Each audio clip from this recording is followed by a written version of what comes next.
welcome to another episode of The World Today, where we bring you the latest updates from around the world. I'm Ram Morsi, and I'm joined this afternoon by Mr. Tamer Mahmoud Ahmad, a professor of anthropology and in the Institute of the African Research and Studies at the Cairo University. Good afternoon to you, sir. Good afternoon to you and all your dear viewers. Thank you.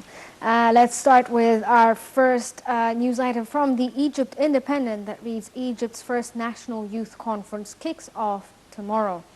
The first National Youth Conference will kick off Tuesday for 3 days in Sharm el-Sheikh.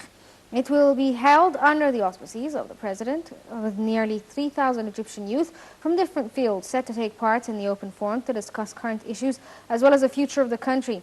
The youth will come from different fields, sectors and governorates, and 300 officials will attend as well as other public figures, the President's office said. The conference will include more than 23 public discussion sessions involving political, social, economic, cultural, sports and entrepreneurship. How do you see this conference? How is it going to be useful in terms of bridging gaps between the youth and, the government? Yes, actually this conference is a very important conference. It comes at the end of the Year of the Youth, as the President Fattah al-Sisi declared at January 9th. That's 2016 will be the youth year. Why is this conference important, and should we be optimistic about it or not? That's a very important question. It's important because, as you have stated, it's going to bridge the gap between the youth and the government. It's youth-oriented, government-organized. More than 3,000 of the youth will attend the conference from different social spectrum and from different aspects of the Egyptians. More than 300 officials will be attending there face-to-face. The government will face the youth. Why are the youth important? Actually, the power of the nation will be only measured by how much it empowered its youth. The youth are the future, and that's the strategic vision of Egypt since the present have taken place. And it's the vision, the strategic vision of the government as well. The most important topic here we have to talk about is what is going to be discussed in this conference. Will just it be a media event or something it's going to shape tomorrow for Egypt? Yes. As we see the schedule and the topics covered by the conference, we can see that's going to address the most important need of the youth. How can the youth help, and what are their vision in the formation of the scientific research? What are the youth vision in the reform of the educational process? How can we force the youth to be more active participants into the political process? How can we enhance the culture of the youth? How can we empower them? How can we give them more opportunities? How can we enforce the role of the entrepreneurship? How can we enhance medium small-sized enterprises? That's all going to be included in the conference. That's why it's very important to focus about this. Tomorrow, or starting from tomorrow, the youth are given a chance to form the Egypt they are dreaming of. Just all they have to say to participate actively and to enhance the concepts of active citizenship, or productive citizenship. Yes. That the youth are going to be asked, what do you want to be put in our vision for Egypt? But the problem with the youth today here in this country is that they feel marginalized and their opinions doesn't matter at all. Even if they do state their opinion, it feels to them that they may be falling on deaf ears, I suppose. So a lot of people may feel a sort of sense of disillusionment, if not about tomorrow's conference, since they feel even if they express how they see or the vision of what they want of Egypt, it may not necessarily be a reality. That's what's so unique about tomorrow's conference. Yes. Actually, it's not a one-way conference. Not the government will talk, and it's not a public meeting. It's an interactive conference where the people have to meet together. It has workshops where individuals of the youth or members of the youth have to express their opinion openly. Actually, we have been integrating the youth into different positions in the Egyptian government. Actually, empowerment, the youth have 3 levels, will be enhanced in tomorrow's conference. The individual level, the organizational level, and the societal level. Will the youth will have deaf ear? Actually, I don't think so, because the size of the conference and the participation of the government and the intention to make 2016 a better year for the youth is very apparent to everyone. Most of the projects are intended to be headed for the youth. We see the great mega agricultural projects. We can see the housing headed for the youth. Therefore, the youth are in the heart of the system and in the heart of the sustainable development. Will we see results for this conference? Of course we will. What we need to see and what we need to monitor is how much is this results or recommendation applied into the ground, how much the youth vision are in accordance with what we say Egypt 2030 vision for the future, and how do this youth or this group of youth representative for all the youth of Egypt see and think of tomorrow's Egypt, and how can the government help in this? Yes. That's the main point. The point is there's always been this gap of mistrust between the government and the youth, that you are going to listen and do nothing. Actually, tomorrow is a totally different setting. The government and the youth will sit face to face on round tables, discussing together, aiming at one aim to reach a plan, a strategic plan that has an application on the ground to enhance everyone's life. Because if we neglect the youth, actually they are the owners of the country. They are the true owners of tomorrow's Egypt. They are going to live there. They have the sole right to talk about what they want. And it's up to the government's responsibility to try their best to fulfill this vision. And that's the main point about tomorrow's conference. Yes. Yes. But well, I'm talking globally now, not just the Egyptian youth. Generally speaking, the younger generations around the world feel like they have less opportunities than the generations before and in the past. How can this sense of not feeling like they have enough opportunities be changed? Is it because of overpopulation? Is there a way to actually increase these opportunities and give them a better life? Yes, you have touched a very important point. Yes. Actually, even in Egypt, not only globally, the youth are feel or underrated. They feel that they have not having proper jobs, they're not having proper not like positions. their fathers' generations or their grandfathers. Actually, first we have to state that the world is changing. That Yes. the situation now in Egypt differ from Egypt 50 years ago. Not only in Egypt, global-wise. Again, if this tomorrow conference is the only action that has been taken to enhance the youth in Egypt or establish them opportunities and awareness and give them skills, actually no. Two previous steps have been established for the youth. First of all, the presidential leadership program, and which under this president office supervision, a group of people a group of the youth have been well trained in order to take places in the organization to empower them. Second one is the Egyptian Knowledge Bank. In the Egyptian Knowledge Bank, as you know, that knowledge is a very important tool that we should give to our youth. The knowledge should be given to them as to be better prepared for their responsibilities. You cannot rely on the power of the youth or the impression of the youth without having proper knowledge or having the proper tools. The Egyptian Knowledge Bank is a very major step. Sometimes it's not being shed line on, that the Yes. people does not know what the Egyptian Knowledge Bank. That the Egyptian government have made most of the scientific and publication researches global-wise freely accessed through the internet. Something that costs the government a lot, but will help much to enhance and give proper scientific base and knowledge for the youth. Then, after this, we have to enhance and we have to ensure that the youth will have the opportunities. Actually, in this point, we have to change our culture.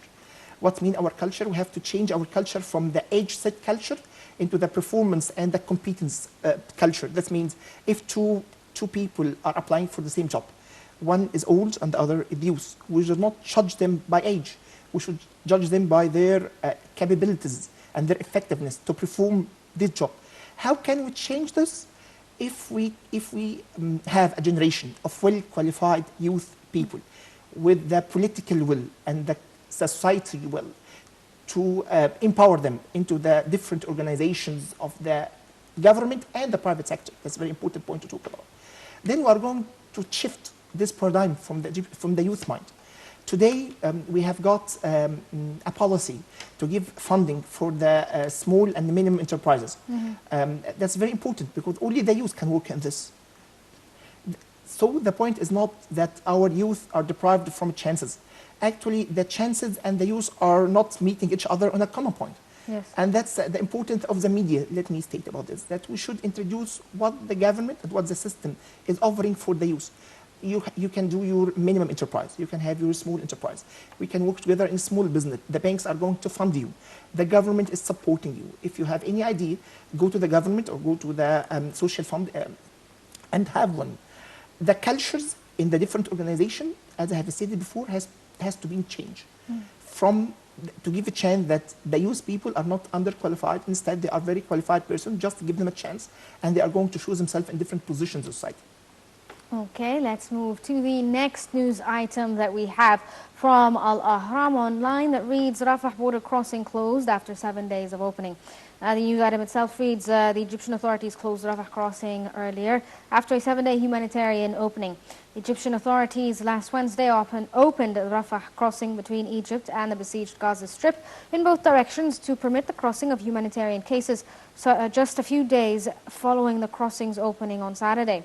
A total of 783 Gazans left the coastal enclave via the crossing since it opened Saturday morning, according to the Palestinian Authority. How do you see this? I mean, clearly there is a humanitarian crisis within Gaza itself. Obviously 7 days is something that is quite significant in recent times. Was this enough time to, help the people living in Gaza? Actually, it's never enough time. The people, our brothers in Palestine, should have the chance of freedom of motion between different countries. The problem with the Gaza Strip is much more complicated than it seems. There are security issues, there are political issues, there are arrangement issues with Hamas and Gaza. That's what complicates the process. Is 7 days enough? I hope someday that we see the Gaza Strip open all the day, that all the Palestinians should come to Egypt freely, and all the Egyptians also may go to Palestine. But the main issue here, should this be done on the expense of our national security? Or should this be done on the expense of the fight against terrorism that Egypt is fighting in Sinai? Actually, the Egyptian state has tried its best to balance between the points, to give a chance to all the tech people, the educational people, to go through the Gaza Strip and to come to Egypt in a very safe way. But we should not compromise on our security issues. 7 days are a long period. Actually, it's one of the longest periods where the gate has been opened between both sides. It was always for 1 or 2 days, hoping that we can see longer periods of opening of the gate between both sides. And in the meantime, hoping that to finish the problem or finish the issues with the Gaza Strip Egyptian passage at all, to see this gates opens all the time. Okay, let's move to the next item from the Global Post that reads Israeli aircraft strikes Gaza after rocket fired, according to the military. The news item reads an Israeli aircraft struck northern Gaza Strip after a rocket was fired towards Israel, the military claimed. No casualties were reported following the airstrike, Gaza residents said.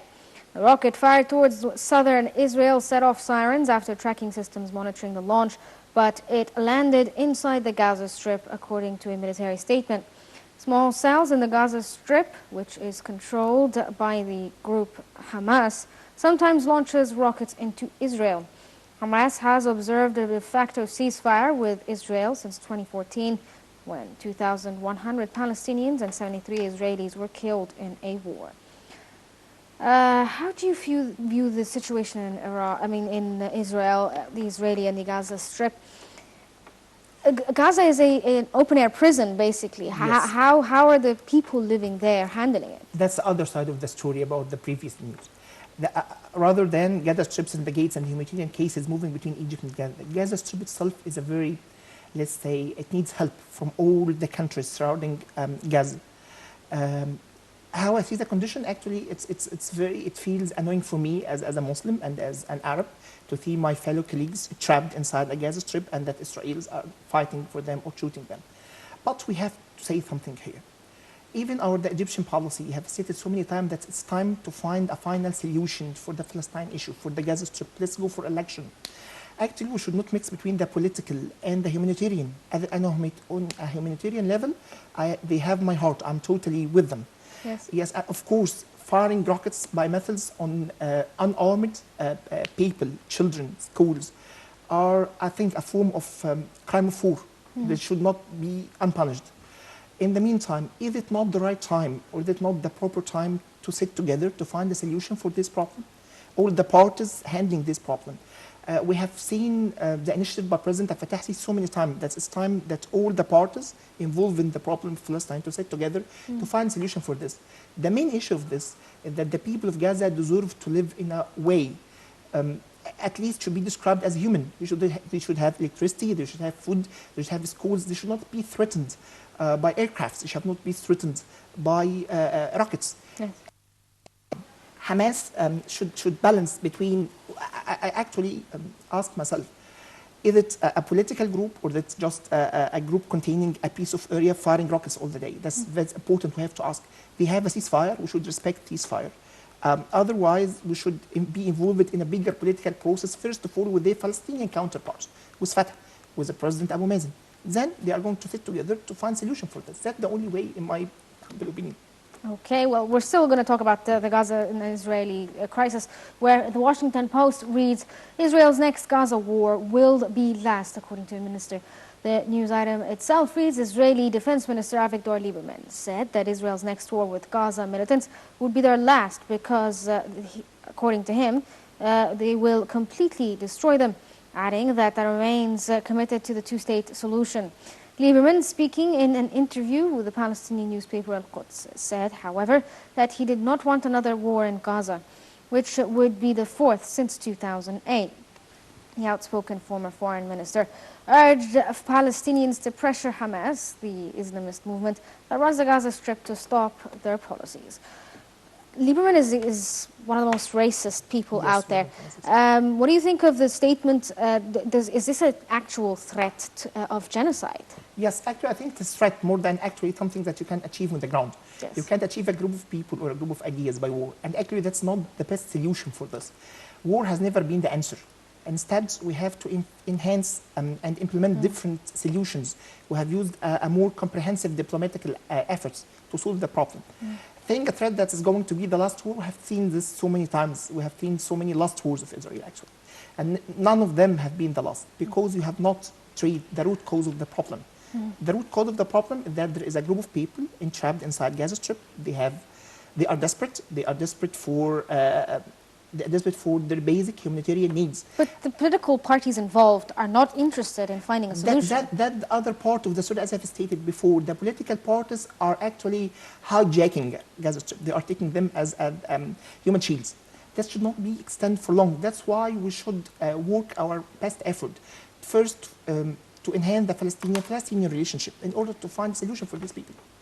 Do you think that, there's going to be a possibility of actually finding a solution? Especially, it's not just the Hamas that doesn't want a solution, it's also the Israelis, they don't want a solution.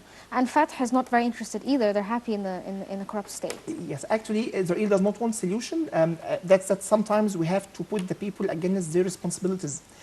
As you have read in the news that Israel now is pretending to be, I want solution, the problem is not all mine, Hamas is firing rockets at me, that's why I'm only responding to this.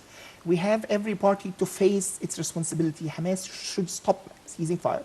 We should end the Palestinian division before finding a solution for the Palestinian case. Yes. We cannot have a negotiation. In the meantime, having a division within the Palestinian house. That's a very important point to stop.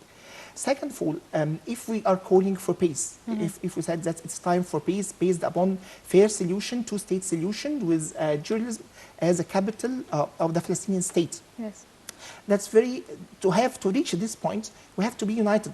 Under such conditions, we cannot sit together. Does Hamas really wants a solution in Gaza, or different groups of militias in Hamas? That's what we have to make sure that they need a solution. In my opinion, once again, Hamas is not representing the interest of Hamas. Yes. Actually, there are so many actors in this case. We have some Arab countries, we have some Iran, we have some funding for Hamas. That's why it has been done too long till finding the problem or finding a solution for the problem. To reach peace, first of all, you should have the intention for peace. The question here that the Palestinian case have not been solved with war for a long period of time. The people have been suffering, and the war is not the answer along with the case. Let's start with peace, and if something wrong happened, then we can return back. Okay, let's move on to the next news item that we have from the Daily Star of Lebanon that reads, Syrian government blamed for third chemical attack. The news item itself reads, an international team has determined that the Syrian government carried out a third chemical attack in the conflict-racked nation. In August, the team from the United Nations and the chemical weapons watchdog blamed President Bashar al-Assad's government for using chlorine gas in 2 attacks and Daesh militants for using mustard gas in 1. The team said at the time that 3 other attacks indicated possible government involvement. The consequences of this is a war crime, essentially. whether it be Daesh or the government, this is a war crime against humanity. Yes.